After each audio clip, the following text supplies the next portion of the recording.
నమస్తే ఫ్రెండ్స్, నేను మీ Errabelli Rajinikanth, political analyst. Janapaksham talk షోకి స్వాగతం, సుస్వాగతం. ఈరోజు ఒక ఇంపార్టెంట్ డిబేట్ని నేను మీ ముందు తీసుకొచ్చాను. ఆ డిబేట్ ఏందని మీరు అనుకుంటున్నారా? ఆ డిబేట్ ఏంటంటే, ఒక పార్టీ నుంచి ఎన్నుకోబడ్డ ఎమ్మెల్యే గనుక ఆ పార్టీకి రిజైన్ చేస్తే బై ఎలక్షన్ ఎందుకు పెట్టాలండి? ఒక పార్టీలో గెలిచి వేరే పార్టీకి ఫిరాయింపు చేసినప్పుడు అతను సస్పెండ్ అవుతే బై ఎలక్షన్ ఎందుకు పెట్టాలండి? ఒక పార్టీలో ఎన్నుకోబడ్డ ఎమ్మెల్యే అకస్మాత్తుగా చనిపోతే అక్కడ బై ఎలక్షన్ ఎందుకు పెట్టాలి అనేది నా డిబేట్. సో ఈ డిబేట్లో నేను ఏ లైన్ తీసుకోబోతున్నానో తెలియాలంటే మీరు చివరి వరకు చూడాల్సింది. ఇది చాలా ఇంట్రెస్టింగ్ అయిన వీడియో. ఇది అందరినీ ఆలోచింపజేసే వీడియో. మళ్ళీ చెప్తున్నా, ఇది అందరినీ ఆలోచింపజేసే వీడియో. సో నా పాయింట్ ఆఫ్ వ్యూలో నేను చెప్పాలనుకుంది ఏంటంటే, ఒకరు చనిపోయినా, ఒకరు పార్టీ రిజైన్ చేసినా బై ఎలక్షన్ ఎందుకు పెట్టాలన్నది నా ప్రశ్న. పెట్టడం వల్ల ఏం జరుగుతుంది? మొత్తం ఆ ఎలక్షన్ ఉన్నన్ని రోజులు ప్రభుత్వం ఇంకా పని ఏం చేయదు.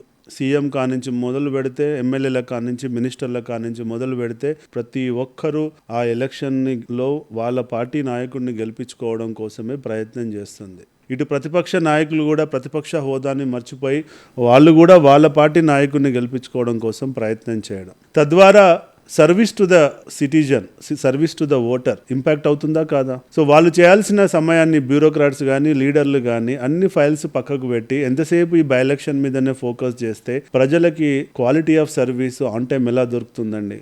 దొరకదు. అంతేకాకుండా ఎలక్షన్ కోడ్ వచ్చింది అంటే కంప్లీట్గా కొత్త రకమైనటువంటి ప్రభుత్వ కార్యక్రమాలు ఏదీ చేపట్టడానికి అవకాశం ఉండదు ఆ కోడ్ అయిపోయేంత వరకు. అంతేకాకుండా అందరి ఫోకస్ ఈ ఎలక్షన్ మీదనే ఉండడం వల్ల ఎంతో ఆ ఎలక్షన్ కాస్ట్ కూడా 10 అవుతుందన్నది వాస్తవం. ఒక్కొక్క by election, A by election కూడా 100 కోట్లకి తక్కువ జరగలేదంటే సందేహించాలి. ఇంత డబ్బు తీసుకొచ్చి బై ఎలక్షన్లు చేస్తే వచ్చేది ఏందండి?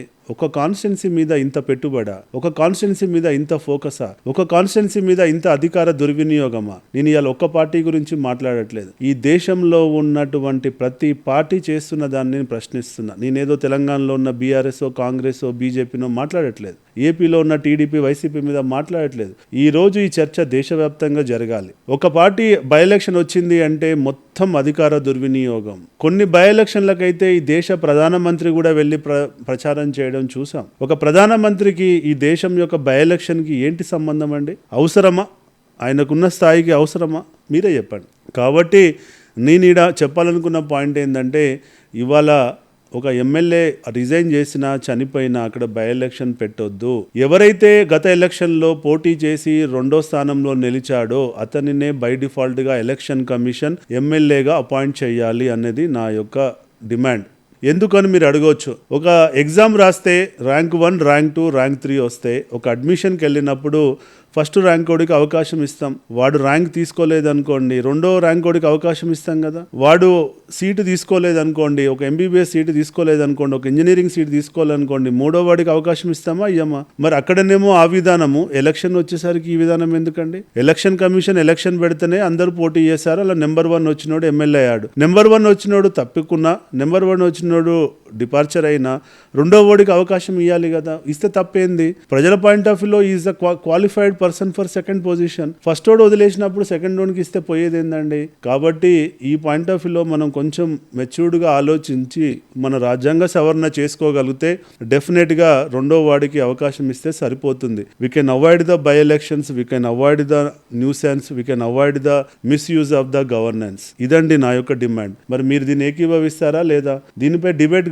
జరగాలి, చర్చ జరగాలి. ఈ చర్చ జరగాలన్నదే జనపక్షం యొక్క ఉద్దేశం. జనపక్షం అనేది ఇలాంటి చట్టాలను చేయడం కోసమే వచ్చినటువంటి ఒక ఉద్యమ వేదిక. జనపక్షం ద్వారా మనం ఇలాంటి చట్టాలపై, ఎన్నో చట్టాలపై మనం మాట్లాడబోతున్నాం. కాబట్టి వ్యవస్థ మారాలి, సమాజం మారాలి, నాయకులు మారాలి. మారితేనే మన దేశం ముందుకెళ్ళగలుగుతుంది. ఈ రాజకీయ వ్యవస్థ ప్రక్షాళన జరగనన్ని రోజులు, ఇప్పుడున్నటువంటి రాజకీయ వ్యవస్థ ప్రొడక్టివ్ కానన్ని రోజులు ఈ దేశాన్ని మనం ఎక్కడికి తీసుకెళ్లలేం. కాబట్టి మీ వంతుగా, నా వంతుగా మనందరం కలిసి పోరాటం చేద్దాం. అదే జనపక్ష ఉద్యమం. అతి త్వరలో మేము దీన్ని లాంచ్ చేయబోతున్నాం. అప్పటి వరకు ఇలాంటి అనాలిసిస్ మీరు వింటూనే వినండి. సో మీ అభిప్రాయం, ఇది ఒక రాష్ట్రానికి సంబంధించింది కాదు.